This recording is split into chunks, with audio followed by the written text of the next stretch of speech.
Chers sujets du Royaume de France, chers amis, chers abonnés, bienvenue sur la chaîne de l'Aventurier Catholique. Alors en tant que vieux routard aventurier, je suis un adepte de l'autostop, de l'ancien temps, du temps où nous avions cette liberté d'aller dans l'imprévu, dans l'impromptu, dans une certaine liberté sans tout prévoir d'avance et surtout de manière absolument gratuite avec de l'inconnu. Donc cette faculté qu'offrait et offre encore l'autostop. Alors aujourd'hui, évidemment, les gens qui prennent en stop sont rares puisque beaucoup passent devant vous, le pouce tendu, et vous regardent de haut en bas, surtout les jeunes, en se disant mais pourquoi ne prend-il pas un blablacar? Ah ben oui, pourquoi? Quelle drôle d'idée de se livrer encore à ce mode de transport désuet d'un autre temps. Aujourd'hui, les gens qui prennent en stop sont de véritables héros. Ils ne se posent pas ce genre de questions et on voit bien qu'ils ont encore un quant à soi une sorte de liberté de pensée et d'esprit, qu'ils sont capables d'une critique du système. Voilà, et puis s'ils sont fisés, c'est vraiment malgré eux et ils le regrettent amèrement car ils en constatent les conséquences diaboliques et mortelles. Bon, ils ont un esprit critique, les gens qui prennent en stop et qui pratiquent ce stop. Et c'est vraiment le moyen de se déplacer le plus libre. Bon, mis à part y aller soi-même à vélo ou à pied, ce qui est une autre forme de voyage. Mais quand on doit aller d'un point A à un point B relativement rapidement, le stop reste un bon moyen. Alors je ne critique pas le Blablacar pour les facilités qu'il offre, hein. Le Blablacar, c'est vraiment chouette, c'est une vraie sécurité, ça permet d'aller de A à B sur de longues distances en une seule voiture, en finissant ou commençant soit par un TER, soit par un autre Blablacar. Donc ça offre quand même une grande liberté, mais euh, c'est totalement formaté, dénué de toute forme d'imprévu, mis à part la rencontre que l'on va faire et le pouvoir que l'on a de rentrer dans le crédit social, de noter euh, l'hôte ou la personne que l'on a embarqué de manière psychologisante, de lui mettre une note. Est-il un bon compagnon? Est-il un mauvais compagnon?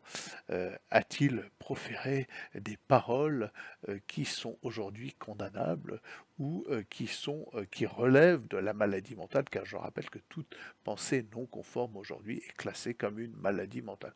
Voilà, alors ce genre de mésaventures, je pratique aussi hein, le Blablacar, je vous le dis, et ce genre de mésaventures m'est arrivé.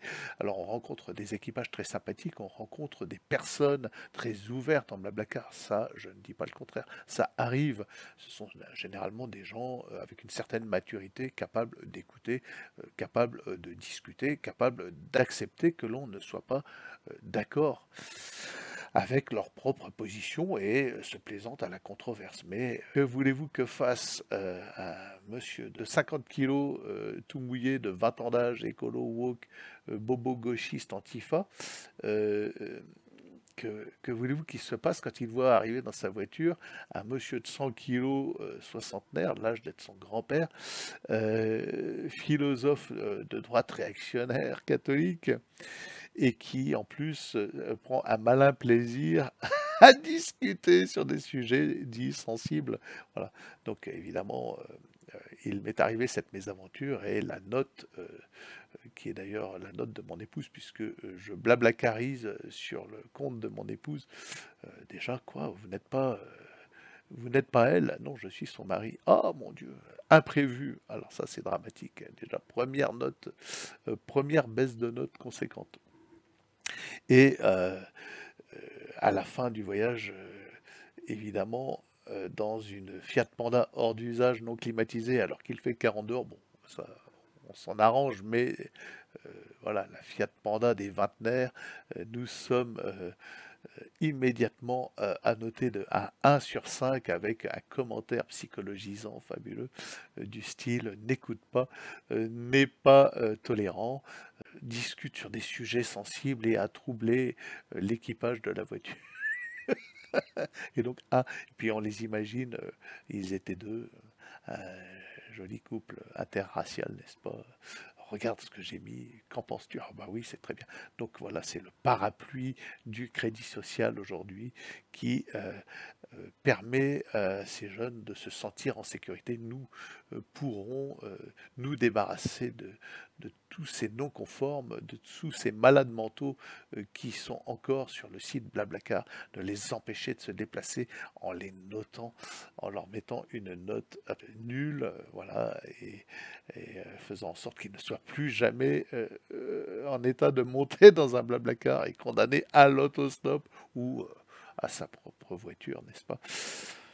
Bon, ainsi va le monde aujourd'hui, il vaut mieux s'en amuser qu'autre chose, mais c'est quand même un état de fait assez désagréable, le fait de voir glisser notre monde vers le crédit social et cette capacité qu'auront des vingtenaires qui prendront bientôt le pouvoir de noter des personnes qui ont un peu de philosophie.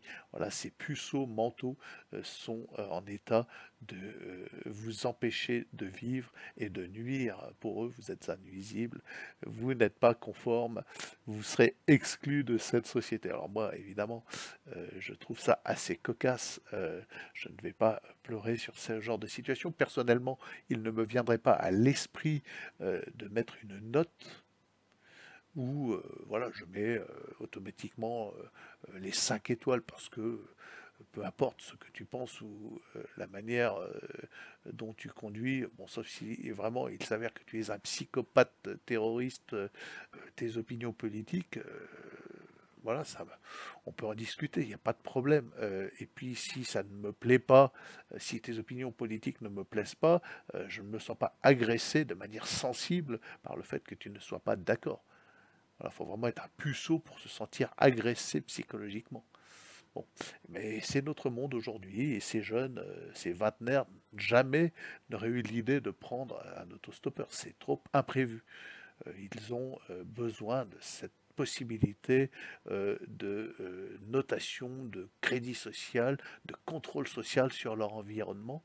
Ces jeunes sont formatés, on va vers cette humanité complètement cassée dans son intelligence, incapable d'un quant à soi, incapable d'une vraie liberté intellectuelle et qui vit dans un Tupperware, qui vit dans une boîte, qui vit dans une caisse et qui acceptera euh, l'intégralité du déroulé mondialiste sans rechigner, qui se laissera parquer tel le mouton moyen parce qu'on leur dira que c'est pour le bien de Gaïa, c'est pour leur bien. Voilà, ces jeunes jankoviciens qui sont adeptes de l'écologie punitive et capables de poser une note de 1/5 et un commentaire psychologique absolument désopilant, digne de Psychologie Magazine, à quelqu'un qui a fait des études de philosophie, qui a étudié les principes, tous les principes des grandes expériences humaines et leurs causes et leurs conséquences, et qui conserve une certaine liberté par rapport au système. Voilà, ceci n'est plus possible dans le monde d'aujourd'hui.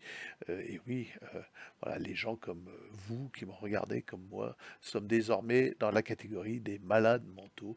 Nous sommes à enfermer, bientôt à interner, grâce à cette nouvelle jeunesse. Alors évidemment, toute cette jeunesse n'est pas du même acabit. Moi, j'ai un fils de 19 ans qui est d'ailleurs beaucoup plus sage que moi. Lui, il est capable de faire un blablacar avec ce genre d'antifa euh, en se taisant et en passant sous l'obstacle. Bon, évidemment, il n'a pas ma bouteille ni mon poids et moi, je m'en amuse. Ça me fait rigoler de les provoquer un petit peu, de les chatouiller et de les amener à révéler leur véritable nature de cuistre capable d'essayer de faire une tentative de destruction de réputation sur un site donné, ce qui est proprement lamentable et ils se rendent même pas compte que dans les années 40, ils auraient été les braves délateurs des gens non conformes à la doxa et à l'envahisseur. Voilà. Bon, j'aime le leur rappeler et je le fais par cette vidéo. Bonne journée les amis.